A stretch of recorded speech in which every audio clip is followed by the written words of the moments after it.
Oh yes, today is a very good day because I found what I think is one of the coolest and most capable heavy-duty trucks of them all. It's the all-new 2023 Ford Super Duty F550 chassis cab.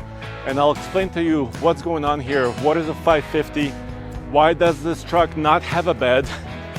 And what's going on here? But let's take a wide view of this bad boy. First of all, it's been redesigned. If you look at the front end, of course, new grille, new headlamps, but underneath, it still has that commercial heavy-duty truck goodness that I'm excited about. So you may have seen us test F350 dually trucks, dual rear wheel trucks. You may have seen us test GM 2500s and Ram 2500s. And those are all technically in this heavy-duty pickup truck segment. This is something a little bit above that in capability, which is insane. This truck still has a turbo diesel engine, the Power Stroke. So in this video, I want to do a quick 0 to 60, show you the new 6.7 liter turbocharged diesel V8. I want to show you how this truck turns because it has a very tight turning radius. It doesn't look like it now, but I'm going to show that to you and also explain what's going on here and why it has this kind of a narrow frame, weirdly placed fuel tank and the rest. So let's get going. Before I show you the diesel engine, I wanted to talk about the style of this truck just a little bit. Of course, it has these wide fender flares. It's because the front axle width is actually quite a bit wider than a standard Super Duty pickup truck like an F250 or a 350 would be. And that allows it, of course, to cut that steering wheel a little bit more and turn tighter.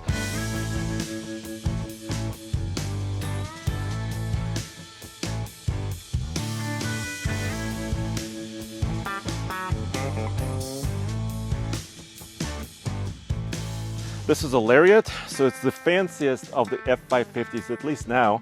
You cannot get a high country version of it or another fancy version like a Platinum or Limited. And this truck is here thanks to our friends at Elevation Off-Grid. Jeremy and team take something like this and they turn it into an amazing either towing machine or also towing and off-road machine with liquid spring suspension. So check them out, elevationoffgrid.com. Link in the description below. But here we have 6.7 liters, like I said, and this is a commercial grade engine. It has dual batteries. You'll notice one battery here on the driver's side, one battery here on the passenger side. That's not that odd for a big heavy duty pickup truck, but the rating on this engine is different. So you might have expected the high output 500 horsepower turbo diesel under the hood, but this is a different rating. 330 horsepower and 950 pound-feet of torque. And of course, I'm going to take it for a quick drive and show you how slow or fast this big truck is. Of course, for commercial grade, they have different ratings. It's called a chassis dyno versus an engine dyno rating for the EPA and for the emissions. And also, these engines need to last a heck of a long time. I'm talking about, 250,000 miles, 300,000 miles and above. So that's why the ratings on this diesel engine are lower than they would be in an F250 or a 350 truck.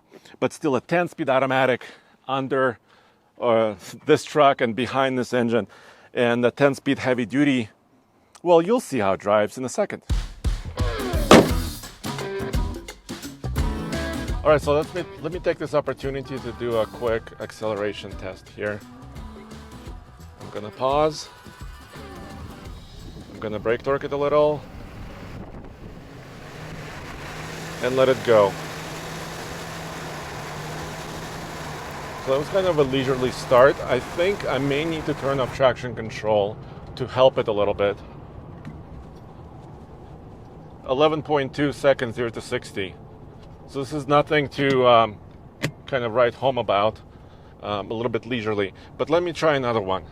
I want to try one without traction control system and see how that works.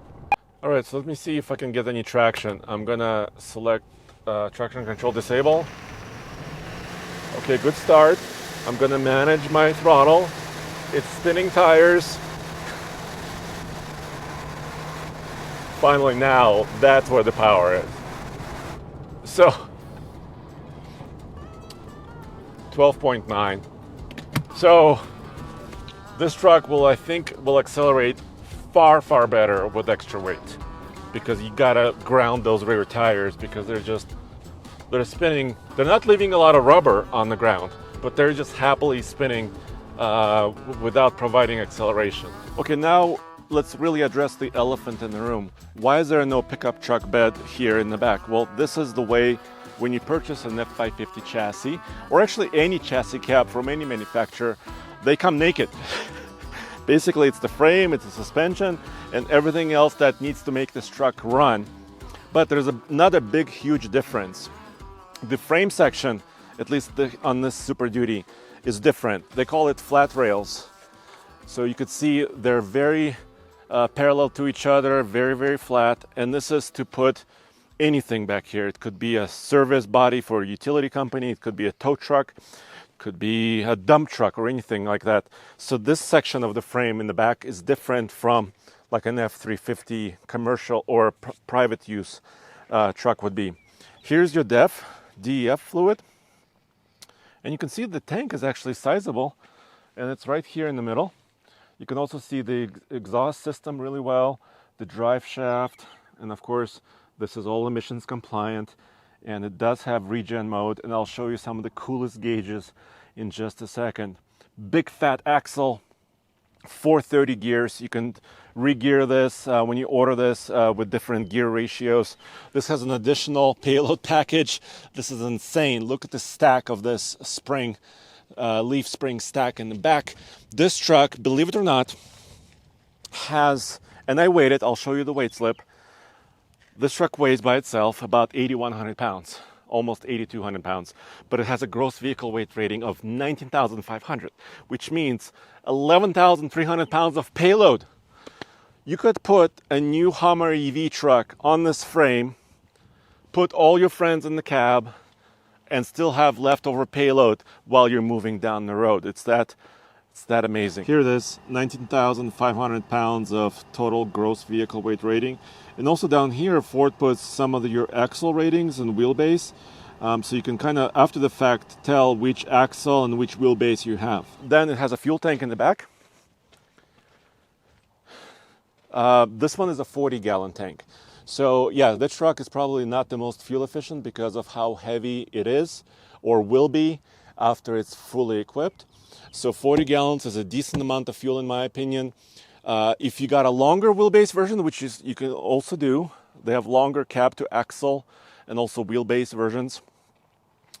You can have a dual tank potentially, but this one doesn't have that. So 40 gallons here, which I think is enough for most daily jobs. If you are doing maybe hotshot driving cross country, of course you can consider other fuel options and see how that works for you. Also, it has an odd, usually diesel trucks from Ford has a dual exhaust outlet here in the back. This just has a basic single. There's nothing wrong with that. You could see little air outlets, inlets. The system can get very hot, especially in regen mode. So it's a way to ventilate that.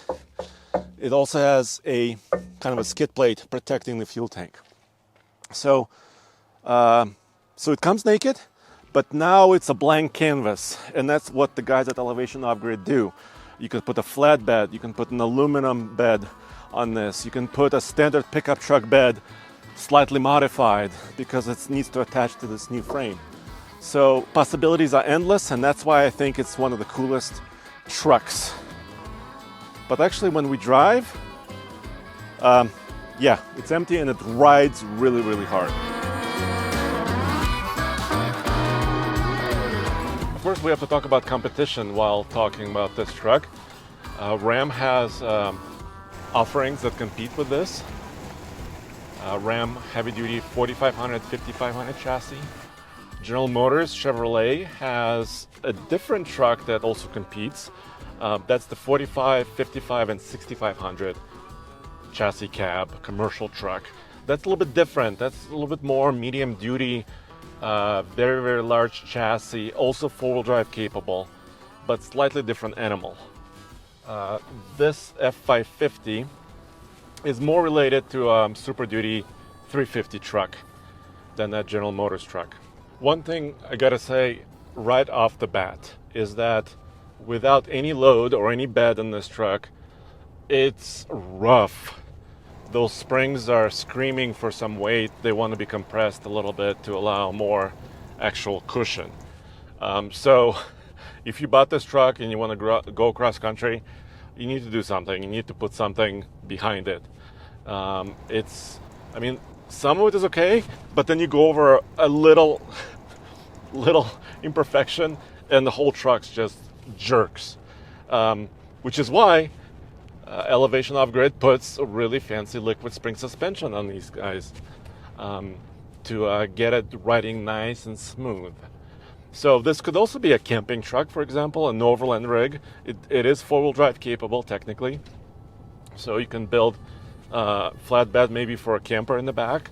All those things would work as well, and that will weigh it down. But as it is, just straight out of the box, if you're looking for a slightly, or a good riding heavy-duty truck, this is not it. Something else needs to be done to this truck. Either put some weight on it, make it do work, something. Otherwise, it feels like a Super Duty, like any of them.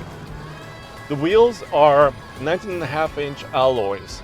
So this is kind of a heavier duty type wheel, meant to support lots of weight. Also, the tire, I would call it over-the-road truck tire. So it doesn't have very aggressive tread, and it's quite stiff, requires a lot of PSI, a lot of pressure to perform at its peak. And that's also why the ride is so hard.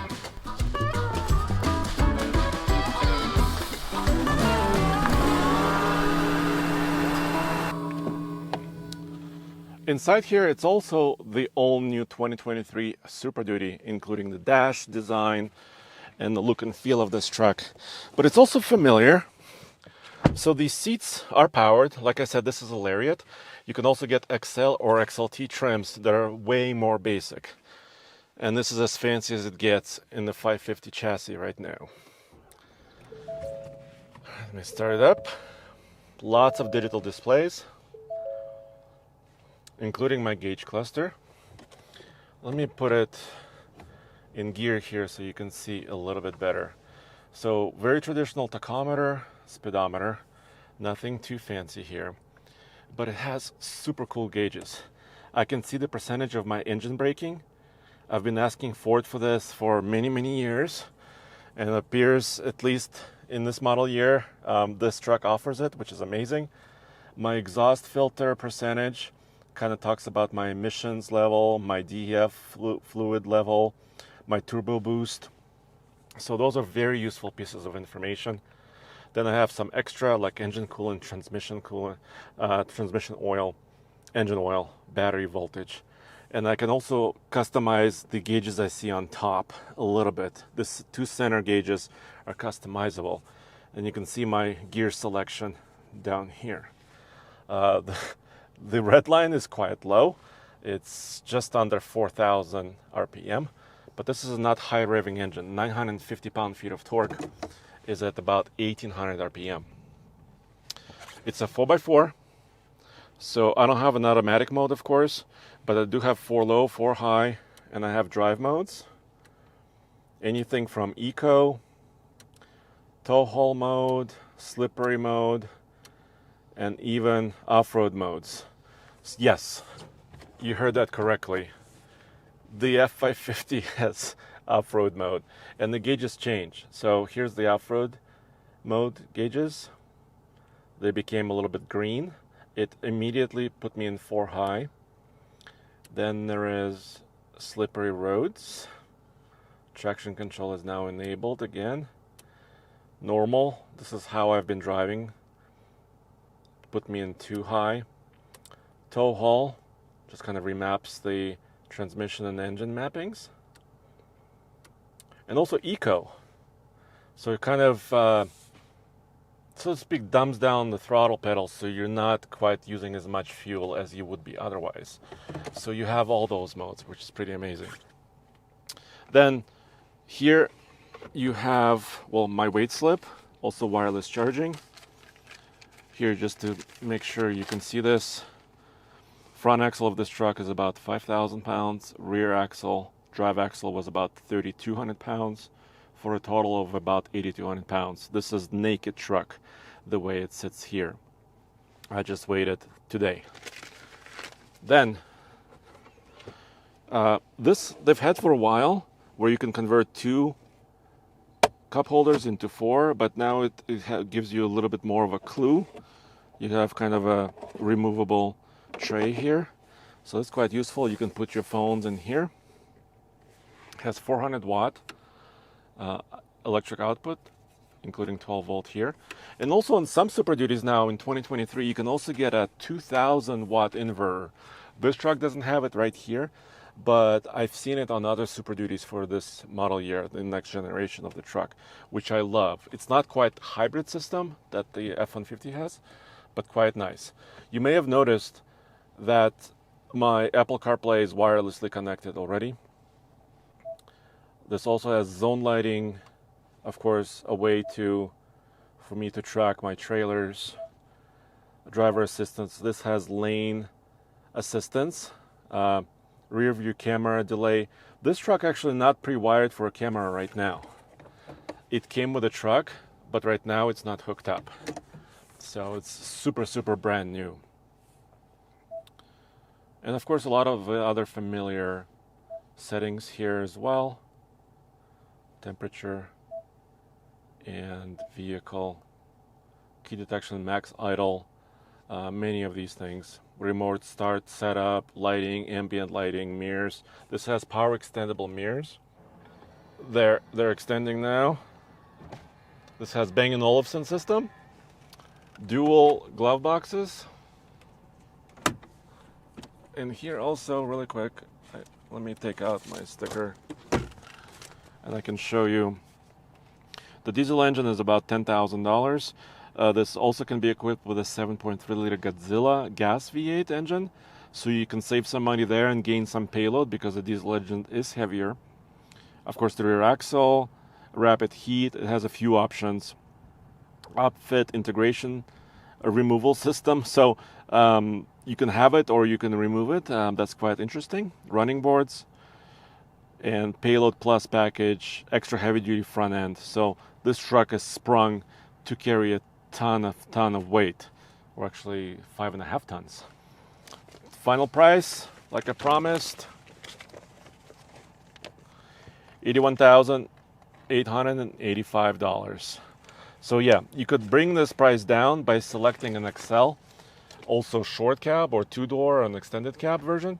So it will start somewhere around, $60,000 plus, with a diesel, with a nicer interior, and of course some options. The pricing can go up. That's without the bed. Here's another thing I love about the interior: auxiliary switches. This is basically makes this truck Raptor-like. So Raptor trucks, and of course Bronco Raptor has some of these. So you can put additional lights.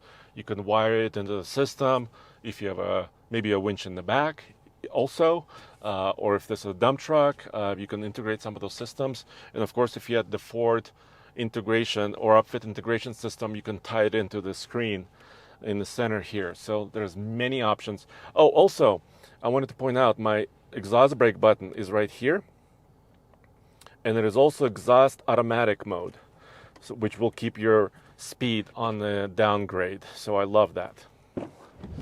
Of course, this is the crew cab, which the structure of which is shared with the F-150, which you have seen before. So that means lots of space, legroom, headroom. I'm just under 6'3", but also you have a lot of kind of utility underneath the seat, and this is also available on other Ford trucks, where you can actually open this up, store some things here in the center, and then put your seats down. Bam! Rear passengers can enjoy some ventilation here, and 400 watt and 12 volt, as well as USB-C. So lots of choices. Hey Alex, can I borrow your truck for just a second to do a turning radius test? For sure. I'm a little worried about the test though, because I've heard that these Fords turn really tight. Well, it's got the wide front axle, right? That's what a commercial truck is about. But you have a standard Ram 2500, but it's on 37s. Yeah, 37s and a Fox suspension lift. But you haven't Level. modified anything steering-wise. I mean, it still kind of turns the way it is. Yeah, exactly. It's got a aftermarket track bar, but that shouldn't. That's just to help with alignment, really. So. All right, let me try that.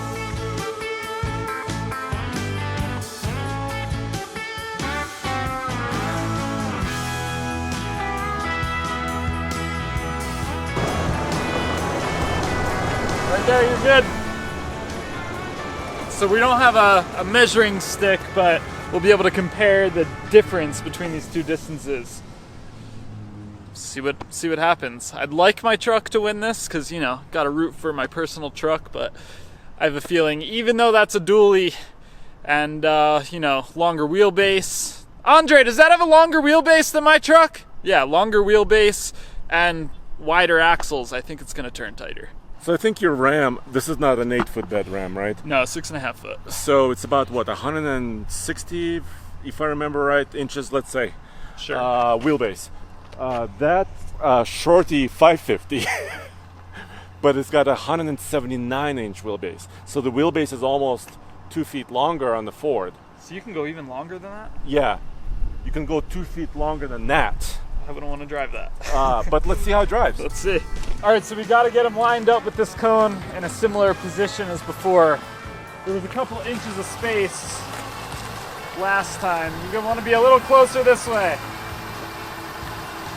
You come in right about there.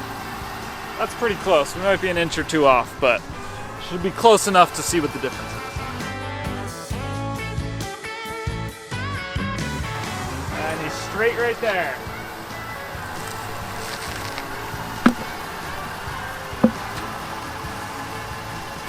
That's not as big of a difference as I was expecting.